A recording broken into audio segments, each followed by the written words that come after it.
자치분권의 캠페인 성찰과 방향, 이건 센터에서 제목을 정해줘서 캠페인 하면 자치분권 운동인가 보다 해서 제가 좀 마지막 슬라이드 좀 넣었습니다. 저는 이제 한국지방자치학회장을 지금 맡고 있고요. 문재인 정부 때 자치분권위원회 부위원장을 했습니다. 그래서 문재인 정부의 자치분권에 대한 얘기도 좀 간단히 PR 겸 홍보 겸 해서 좀 말씀드리고 또 센터에서 요구한 내용들을 포함해서 보고를 드리도록 하겠습니다. 크게 문제 제기, 왜 자치분권인가? 마광래 교수님은 또 그쪽 분야의 우리 최고 권위자이신데 오늘 그 말씀도 해주셨고 또 자치분권 얘기도 좀 말씀을 해주셔서 문제 제기를 우리나라에서 왜 자치분권을 해야 돼요? 문제 제기에 대한 차원과 지방분권의 오디세이아라고 좀 이름을 좀 붙였는데 지금까지 자치분권이 지방분권이 어떻게 이루어졌는지, 그다음에 문재인 정부의 자치분권에 대한 내용과 참여정부에서 특별자치도, 제주특별자치도를 했는데 요즘 특별자치도가 유행인 것 같아요. 강원특별자치도, 전북특별자치도, 경기북부특별자치도, 또 다른 지역에서 특별자치도가 나올 것 같은 그런 예감이 없지는 않습니다.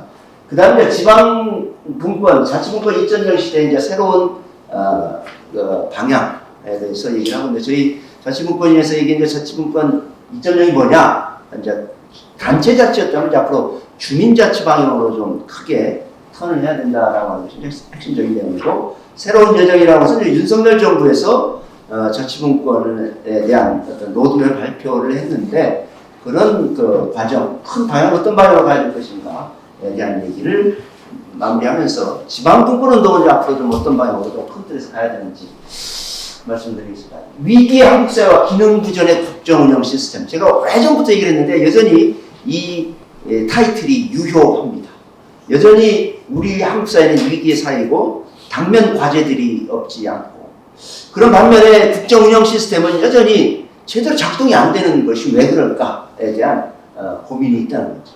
우리 사회 위기사는 저출산 고령화 문제, 사회복지수의 급증, 그 다음에 교육비, 공교육비의 부담 증가, 고용 없는 저성장, 기존의 중앙 집권적인 성장 시스템을 통해서 우리는 여전히 국가를 운영하고 있는 것이 좀 한계가 있지 않느냐. 그럼에도 불구하고 여전히 바뀌어지지 않는 그런 한계. 그래서 비효율적이고 무력하고 피로감에 쌓여있는 정부를 어떻게 바꿔가야 될 것인가에 대한 내용. 자, 전통적인 국가 운영 시스템의 기능 부전 현상이 이렇게 되어 있습니다. 중앙부처, 중앙정치, 재벌, 중앙 언론들의 사각연대가 자치분권을 못하게 하고 있는, 왜냐하면 그들은 중앙 집권적 시스템을 통해서 또 수도권 중심의 어떤 시스템에서 어떤 이익을 창출하고 있기 때문에 그런 면에서 이제 자치분권의 어떤 사각연대다, 제가 이렇게 얘기를 하고 있습니다. 그래서 기득권층은 분권형 국가보다는 기능부전의 집권형 국가를 통해서 이익을 향유하고 있다. 자, 우리 사회 핵심적인 과제는 복지의 문제가 있습니다. 복지 수요는 앞으로 가면 갈수록 많을 텐데, 그러면 지금 초고령 사회, 그 다음에 아이들은 없고, 그러면 그 3명이 1명을 먹여 살던 기존의 시대에서 1명이 3명을 먹여 살려야 되는 그러한 어떤 비효율적인 사회가 도래하고 있다. 교육자치, 교육자치에 대한 문제도 지금 균형발전의 생태계하고 관련이 없지 않습니다. 일자리 창출의 문제, 이런 것들을 우리 사회가 가지고 있는 당면 과제인데, 여전히 우리의 자치 구조는 재정자립도, 재정력 필수, 중앙집권의 공고화 문제, 이런 한계가 여전히 있다. 하나의 슬라이드로 얘기 되면 제가 지금까지 말씀드렸던 것이 새로운 지방시대의 필요는 이 문제를 해결하고 이런 당면 과제를 해결할 수 있는 새로운 국정운영 시스템, 지방화 시대를 열어야 된다라고 하는 것입니다. 그래서 국가 재정의 효율적 배분, 그 다음에 교육의 특성화, 지역마다의 특성화, 그 다음에 복지수의 적절한 대응, 혁신적인 국가 정부 운영, 새로운 성장 동력을 개발할 필요가 있다라는 것이 앞으로 지방화시대위원회가 추구할 방향이기도 하고 우리 사회가 가져야 될 방향이기도 합니다. 제가 지금까지 말씀드렸던 내용 중에서 결론 내 내용이기도 한데, 사실은 지방 중앙의 개혁적인 역할 정립으로 새로운 국가 운영 시스템, 필요하다. 저는 초광역 메가시티가 좀 더 구체적으로 실현되지 못한 것이 문재인 정부에서 조금 아쉬운 점이 없지 않아 있어요. 사실은 초광역 메가시티라고 하는 것은 중앙부처가 주장한 게 아니거든요. 부울경이나 대구 경북, 광주 전남, 대전 세종 충청 이런 지역에서부터 야 이렇게다가는 우리가 죽겠다 이게 아주 궁여지책의 아우성으로 만들어진 것이 중앙부처에서 고려했던 것인데 지금 제가 결론부터 얘기하면 뒤에 나오겠지만 부울경은 파산, 대구 경북도 파산, 부울경은 시민사회단체가 경실련 중심으로 문제 제기를 하고 있죠. 광주 전남이 어제 지난번에 며칠 전에 가봤더니 준비를 하고 있는데 강기정 시장이 조금 부정적입니다. 대전 세종 충청은 이 특별지방자치단체를 만들고자 하는 사무국이 한 일주일 전에 지난주인가요? 지난주에 세종이 만들어졌습니다. 그래서 대전 세종 충청만 큰 틀에서의 초광역 메가시티가 특별지방자치단체 형식으로 추진되고 있는 것이 아닌가. 지방분권 일괄령권, 사실 제가 지방분권 일괄령권 제가 오랫동안 일본의 사례를 통해서 얘기를 했어요. 근데 이제 문재인 정부에서 1차 일괄령권이 추진이 되고 2차 일괄령권이 진행이 되고 있죠. 지방분권력, 새로운 지방분권력 국가의 구축. 아까 마감래 교수님도 그런 말씀 해주셨는데 사실은 5+2 광역경제권은 참여정부 말기에 만들었다가 이명박 정부에서 추진을 하려고 했습니다. 근데 이명박 정부는 조금 다른 의도가 있었어요. 시도를 강화시키고 시군구를 70개 정도로 통합하자. 그래서 시도를 강화시켜서 거기에다가 행정청을 두고자 하는 의도가 없지 않았어요. 있었습니다. 그래서 이제 결국은 그 실행이 못 되는 것이 좀 아쉬운 점입니다. 지금으로 생각하면 그래도 행정청이라도 두어서 5+2 광역경제권이라도 좀 했을 걸, 하도록 좀 이렇게 얘기할 걸. 저도 반대했거든요, 사실은요. 근데 좀 그런 아쉬움이 돌이켜보면 있어요. 지방의회의 역량 강화. 지방의회가요, 인사권 독립부터 해서 어마어마한 권한이 이동이 됐어요. 그래서 어떻게 하면 지방의회가 견제와 균형을 할 수 있는 시스템으로 새롭게 갈 것인가. 문재인 정부 때 못했던 지방분권형 헌법 개정도 필요하지 않겠는가. 이게 큰 틀에서의 지방화시대위원회가 추구해야 될, 또 가야 될 과제인 것 같습니다. 사실은 우동기 위원장님이 지금 이제 국가균형발전위원회 위원장이지만 자치분권위원회 같이 아우러서 지금 업무를 하고 계시더라고요. 그래서 한번 만나서 얘기했더니 문재인 정부 때 자치분권을 아주 잘했어요. 잘했죠? 근데 왜 이렇게 인수위 때 이렇게 했어요? 인수위는 다 그런 거지 뭐. 근데 국가균형발전이 조금 아쉬워요, 사실. 균형발전이, 문재인 정부의 균형발전이 상당히 아쉬운 점이 없지 않죠. 자, 그러면 이렇게 진행이 됐어요. 그러니까 김대중 정부는 디딤돌을 놨다. 그 다음에 노무현 정부는 열심히 하려고 했지만 미완이었다. 그 다음에 이명박 정부는 좀 미온적, 박근혜 정부도 소극적, 냉소적. 문재인 정부는 자그마한 결실을 맺은 것이 하나의 슉보는 지방분권의 오디세이가 아닌가라는 생각이 듭니다. 물론 학계에서는 문재인 정부 그렇게 하려면 아예 안 한 게 낫지. 제대로 한 게 뭐가 있어. 자치경찰제도 그렇게 했지. 지방자치법 반대하는 학자는 또 많아요. 그렇지만 저는 개인적으로 봤을 때 저 개인적인 평가로는 어느 정도 결실은 맺은 것이 문재인 정부의 효과다라고 생각을 합니다. 여기에 대한 이론도 없잖아. 있을 수 있겠죠. 그래서 입법적, 재정적, 정책적인 측면에서 이러한 성과를 문재인 정부에서는 가졌다. 그래서 지방자치법 전부 개정해야지, 자치경찰제 도입을 위한 경찰법 전부 개정. 상당히 아쉬운 점이 있죠, 사실. 왜 저렇게 했을까? 저는 그 히든 스토리가 좀 알기도 하지만 저렇게 하면 안 되는데 일어나는 하는 것이 아쉬운 점이 있습니다. 일괄량권 재정분권 메가시티를 추진하려고 하는 기반 마련했던 것이 큰 의미가 있다라고 생각합니다.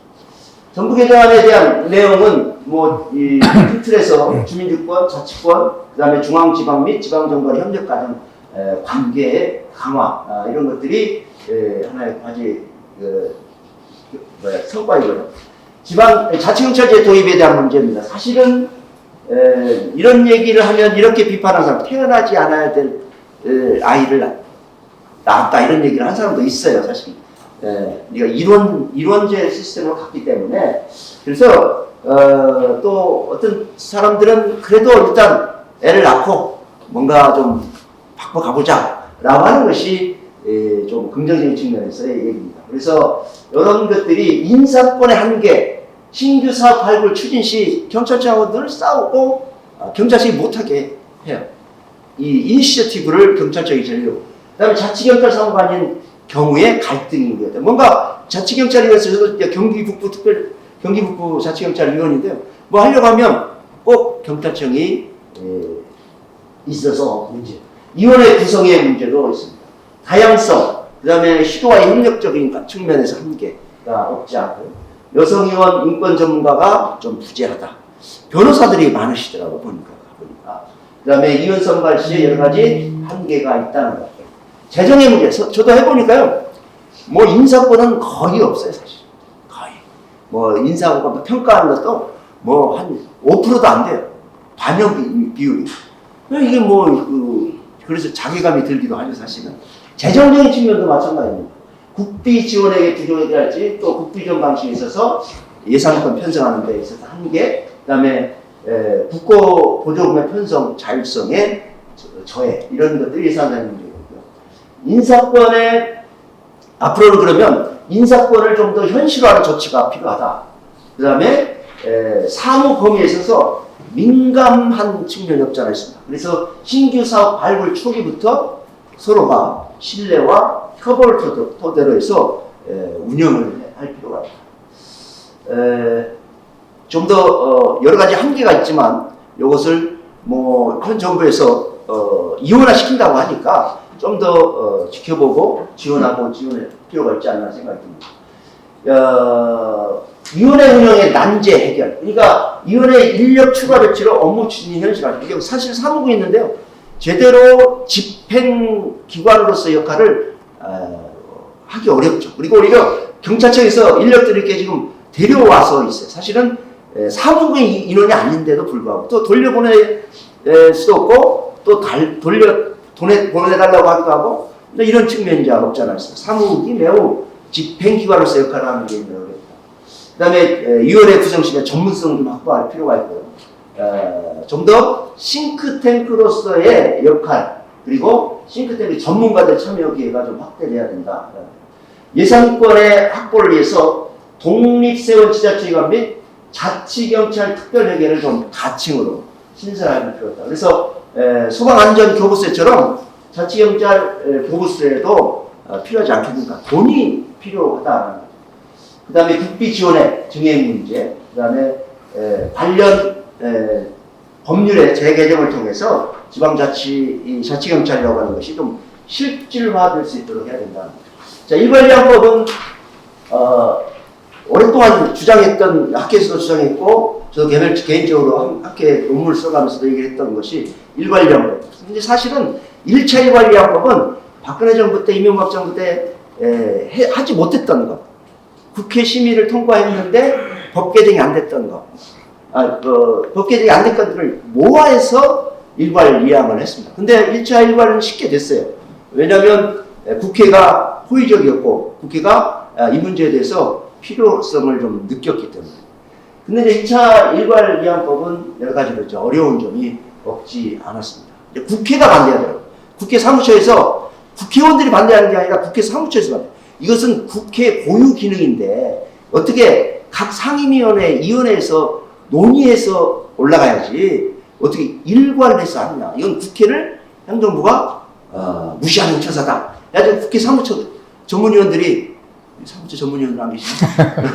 상임위원들을 이렇게 꼬셔요. 의원들을. 의원들이 넘어가 또. 다 추경호 지금 장관이 다 하기로 했어요. 뭐 2차 일괄 다 하기로 했는데 어떻게 전문위원들이 꼬셔요. 오신다는 표현이 좀 있으면 거기에 이렇게 얘기를 하니까 그래? 이렇게 해서 결국은 어려워졌죠. 재정분권도 지방서비스율이 1차에서 10%, 그 다음에 2차에서 4.3% 상당히 큰 의미에서 물론 이제 이것이 세율이 인상이 되고 세월이 확보됐기는 했지만 업무는 그럼 얼마큼 갔나 이런 문제도 좀 고민이 있어야 되는데 거기까지는 조금 여러 가지 이제 논란의 대상이 될 수가 있겠죠. 자, 제가 이제 초강형 메가시티도 담당을 했습니다. 저희 자치분권위원회에서.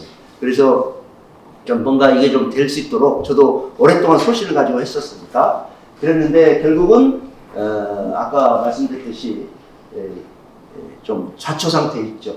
현재의 상향시 사업권 사업별 권역 설정, 유연한 공간 설정 문제 뭐 이런 문제를 좀 더 진행할 수 있도록 그래서 초강형 메가시티가 운영이 됐습니다. 사실은 5+2 광역경제권 이제 이렇게 처음에 MB전부터 했죠. 사실 요거라도 좀 그때 좀 됐으면 어땠을까? 공간 설정, 인권 그런 문제에 있어서 어땠을까 하는 생각이 들어요. 그런데 지금은 현재 아까 말씀드렸듯이 저렇게 4개가 진행이 됐는데 지방선거 끝나고 나서 저희들 좌초 상태에 없지 않습니다.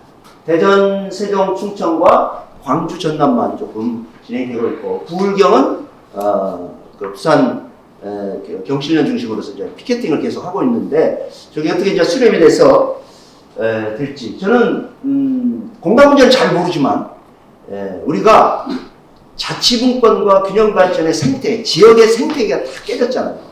이 생태계를 구축하려면 생태를 구축할 수 있는 좀 시스템, 최소한의 공간 시스템. 그래서 거기다가 저는 이제 교육, 복지, 지역경제, 산업 이것을 넘겨줘야 된다 생각합니다. 이게 세 가지 핵심 기능인데 중앙부처에 있는 기능을 다 넘겨주고 기능뿐만이 아니라 재정, 인력까지 같이 넘겨줘서 준연방제 수준의 자치분권 균형발전을 해야 된다. 이게 지역의 생태계를 구축하는 것이다. 제가 며칠 전에 지난주에 전북 MBC에 가서 이제 이 지방 소별 문제를 가지고 얘기를 했는데요. 뭐 지방 국립대가 전북대가 지금 3대 1이더라 경쟁률이. 군산대는 1몇 대 1. 3대 1이면 그 미달이거든요. 왜냐하면 3개씩 쓰니까 정시. 안 된다. 이제 전북대가 그렇게 됐어요. 그런 상황. 그러니까 저 다른 사립대는 어떻게 했어요? 자, 의대, 법전원, 그 다음에 치의대, 전부 서울에서 수도권에서 다 내려가지고 헬리콥터 타고 내려가서 하나씩 다 내려주고 다 졸업하면 다 서울로 싹 올라와요. 저는 이게 30%의 지역균형, 인재 발굴을 과감하게 50%까지 해야 된다고 해요. 그래가지고 그 사람들이 거기서 공부하고 거기에 정주할 수 있다. 여기서부터 생태계가 이제 만들어진 거죠. 외과 수술을 못 한대잖아요. 지방에서. 아니, 애기 낳는, 산부인과가 없다는 거예요. 그러니까 이제 이게 생태가 다 깨지고 다 왜곡된 것이 우리 지역의 현실입니다. 그래서 좀 더, 큰 틀에서 이 문제를 좀 만들고. 그래서 제가 이제, 작년에 제주특별자치도 출범 기념 세미나 가지고 이제 토론하다가 제주대학교도 이제 제주도에서 운영하면 안 됩니까? 그랬더니 좌장이 제주대학교 교수예요. 아, 내 토론 끝나고 나니까 소 교수님이 얘기한 것은 취소하는 걸로 하겠습니다. 기분 되게 나쁘더라고요. 그러니까 제주대 행정학과 교수임에도 불구하고 제주대학교는 국가에서 해줘야지 도에서 하는 게 아니라 지방대라는 걸 싫어하잖아요. 아니 그게 그런 현실이에요 사실은. 그러니까 제주대학을 제주도에서 운영을 하면 제주대 교수들이 반대. 전북대를 전북도에서 운영하면 반대. 이게 반대죠. 전북도나 모든 시도에서요 서울에 숙이 있어요. 학사. 충북 학사가 3개 있어요. 전주 학사, 전북 학사 다 있어요. 자, 서울로 올라가는, 수도권 올라가는 통로는 다 만들어 놨어요. 근데 돌아오는 통로는 다 다리를 걷어차버리죠. 그러니까 돌아오지도 않는데 가는 채널로 다. 그럼 걔들이 그 가서 서울 가서 열심히 공부해가지고 고향을 위해서 헌신하기 위해서 컴백하느냐? 절대 돌아오지 않죠. 왜 거기를 갑니까? 죽으려고 합니까? 안 오잖아요. 그래서 이제 그런 것들을 없앨 수는 없잖아요. 그래서 제가 도지사한테 그랬어요. 없앨 수는 없지만 그러면 전북에도 그런 학사를 만들어라. 그래서 서울에서 수도권에서 온 사람들이 아니면 다른 지역에서 온 사람들이 거기에서 공부하다가 나 이 전북이 좋아. 여기서 살래. 이렇게 스테이하는 사람도 정주하는 사람도 있을 수 있지 않겠느냐. 그런 생태계는 다 깨버리고 생태는 다 왜곡되고 어떻게 지방 소멸을 해결할 수 있겠느냐. 저는 이게 핵심적인 거예요. 초강형 메가시티 지금 그 시간이 많지 않아서 초강형 메가시티에 대한 사무 설립 기구 안정적인 재원, 위상의 초과형 메가시티가 시도도 아니고 시군구도 아니고 애매한 입장에 있는 이런 것들을 법적으로 좀 이상 정리를 해야 됩니다. 제가 이제 기사 내용입니다. 제가 이제 일본 그 지방자치학회 가서 발표했던 자료도 여기 있는데, 광주 전남은 지금 뭔가 안을 만들고 연합으로 가냐, 뭐 행정통합으로 가느냐에 대해서 지금 논의 중에 있는 걸로 알고 있습니다. 근데 강기정 시장이 조금 여기에 대해서 부정적이 돼서 그 문제만 좀 해결되면 광주 전남은 어느 정도 좀 진척이 될 것 같아요. 대전 세종 충청은 제대로 하고 있고, 부울경은 여전히 부울경 특별연합단에 무산된 도시 대구시 경북의 부여파, 뭐 홍준표 시장이 세잖아요. 홍카콜라 안 한다는 거 아니에요? 안 한다는 거. 그래서 지금 여기 세 개는 나머지는 지금 답보 상태에 있습니다. 제주특별자치도는 사실은요, 이 제주특별자치도 엄청나게 세원도 확보됐고 많이 좋아졌어요. 그럼에도 불구하고 지금 제주도는 불만이 많죠. 적지 뭐 상당한 성과를 얻었지만 더 성과를 얻고자 하는 욕심이 없지 않은 거죠. 이게 좀 4차, 5차에 걸쳐서 4,537개의 권한이 이양됐습니다. 좀 오래된 데이터인데 예산 규모도 2배로 2.5배 정도 늘었어요. 재정자금도 인구수, 지역 총생산, 국세, 지방세를 보세요. 지방세 거의 저희 뭐 7천억 몇억 정도가 늘었다. 제주특별자치도 이제 변합니다.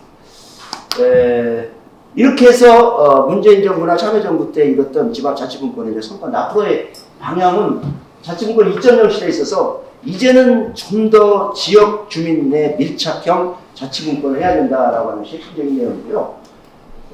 그래서 자치분권 1.0과 2.0의 차이는 주민이 주체되는 주민자치 방향으로 가야 된다는 거예요. 그래서 주민 중심의 자치분권을 구현하는 것이 자치분권 2.0의 핵심적인 내용이다라고 말씀을 드릴 수가 있습니다. 자, 그럼 이제 새로운 여정, 윤석열 정부가 새롭게 출범해서 지방화 시대를 얘기를 했는데, 과연 이제 지방화 시대는 뭔가? 그래서 권력의 공정, 공간적 공정, 이게 지금 제가 퍼온 겁니다. 지방화 시대에 대해서 중앙과 지방의 자치분권, 수도권과 비수도권의 균형 발전. 그래서 공정, 자율, 희망의 3대 가치를 구현한다. 정치, 경제, 사회, 문화, 권력의 수도권 1급 집중 현상을 해소하고 지방 발전을 통한 국가 경제 태도야. 뭐 비슷비슷한 사실은 워딩입니다. 문재인 정부나 그런 것. 그래서 지방이 주도적으로, 이것도 문재인 정부도 얘기한 거예요. 지방 주도, 지방이 주도해서 자치분권하고 균형 발전하자. 국민 행복과 국가 발전의 중추적인 역할을 해서 국민 모두가 어디에 살든 균형한 기회를 누리는 사회가 지방화 시대를 구현하고 있는 윤석열 정부가 추진하고자 하는 내용입니다. 그래서 전략, 진정한 지역주도 균형 발전, 혁신성장 기반 강화로 좋은 일자리 창출, 지역 스스로 고유한 특성 발현 및 지원. 그래서 10대 국정과제, 세부 시청과제를 추진하고 있다. 그래서 전략 3개에 관련된 과제들을 10대 과제들을 정리를 했습니다. 그래서 어디에서 살든 좀 균등한 기회를 누리는 지방 시대를 만들자라고 얘기를 하고 있죠. 근데 현 정부에서 지금 자치분권위원회하고 균형발전위원회를 통합해서 지방시대위원회로 이제 만든다고 했는데, 지금 법에 국회 계류 중에 있고 논의 중에 있는데 제대로 안 될 것 같아요. 그래서 지금 제가 이제 듣는 소문에 의하면 따로따로 가는 것이 좋지 않겠냐라는 생각입니다. 사실 이게 통합위원회로 간다면 통합해서 그만큼 강력한 추진력과 재정적인 어떤 집행 이런 것까지 해서 좀 더 강력한 추진력을 담보하기 위해서 통합위원회로 가기로 했는데, 사실은 자치분권위원회나 균형발전, 자치분권위원회 3분위원회로 줄였어요. 인원도 줄고 지금 뭐 직원들 싹 가버리고 돌아가고 그런 상황이에요. 지금 뭐 개정 휴업 상태. 균형발전위원회도 그렇게 돼요. 균형발전위원회 위원이 전 정부에서 선임한 위원들 그대로 지금 남아 있습니다. 그래서 이러지도 못하고 저러지도 못하고. 그런데 이제 이번에 법률에 올려가는 것 중에 이제 하나 핵심적인 과제 중에 문제가 하나가 의원들을 대통령이 다 임명하게 되어 있어요. 그래서 그것도 아주 크리티컬한 이슈 중에 하나죠.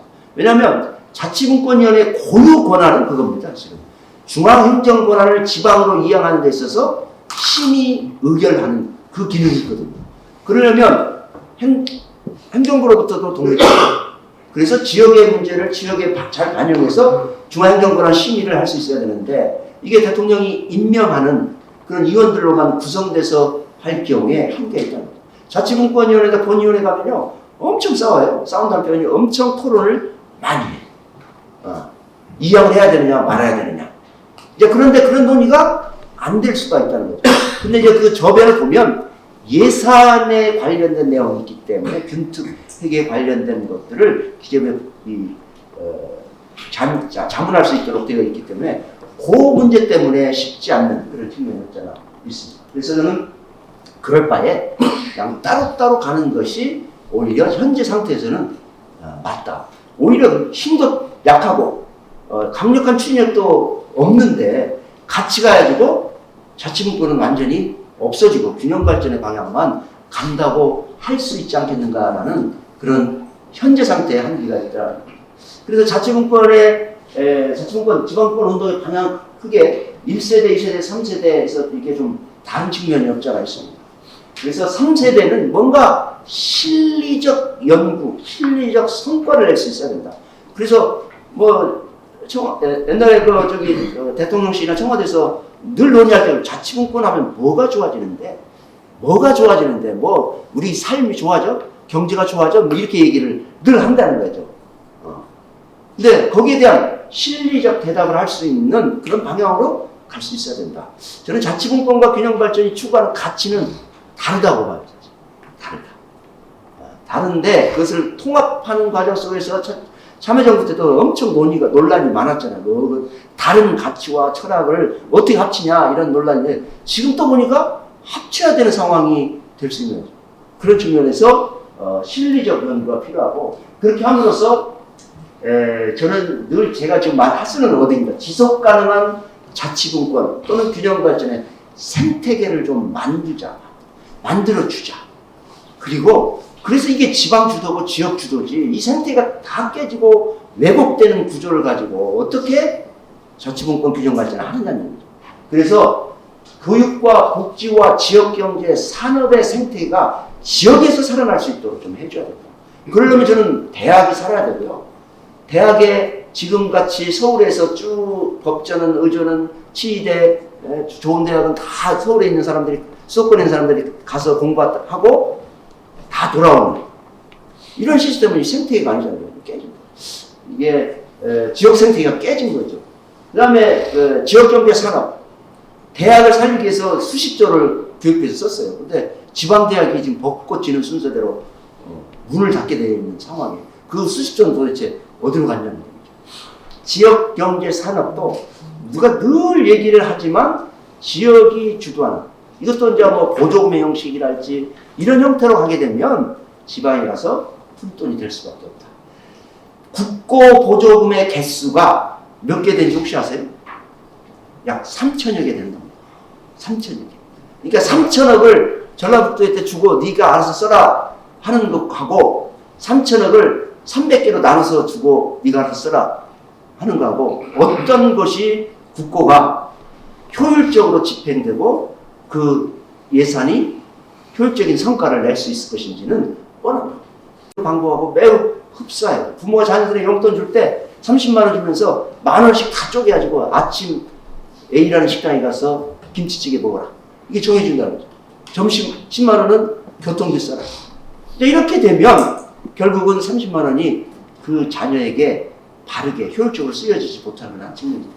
그래서 지속가능한 자치분권의 생태를 구축하는 방향으로 최대한 복지와 교육과 산업, 지역경제가 그 기능과 예산, 재정과 인력이 지방으로 이행하는. 그래서 초강력 메가시티. 그래서 저는 궁극적으로는 준연방제 시스템으로 가야 지역 소멸, 초거래 사회에서 우리 지역 생태계를 살릴 수 있지 않느냐라는 생각이 듭니다. 이상입니다. 감사합니다.